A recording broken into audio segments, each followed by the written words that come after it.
ஒரு அறிவாசானாக ஒரு மனிதன் தொல்காப்பியன் என்பவர் ஒருத்தர் இருந்திருக்கிறான் என்பது மிகப்பெரிய வியப்பாக இருக்கிறது.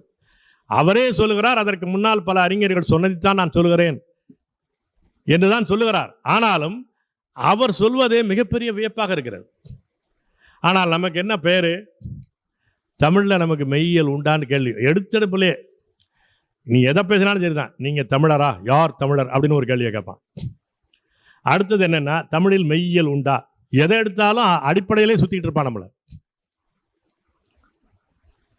பிரச்சனை என்னவென்று சொன்னால், தமிழர் மெய்யியல் என்பது நம்முடைய இலக்கியத்தின் ஊடாக, நம்முடைய வாழ்வியலின் ஊடாக இயல்பாக வந்து கொண்டிருக்கிறது.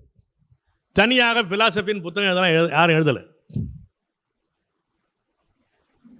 இங்கே ஒரு வளமான விவாதங்கள் நடந்திருக்கிறது. கடவுள் ஏற்பு, கடவுள் மறுப்பு என்பதற்கான விவாதங்கள் நடந்திருக்கிறது.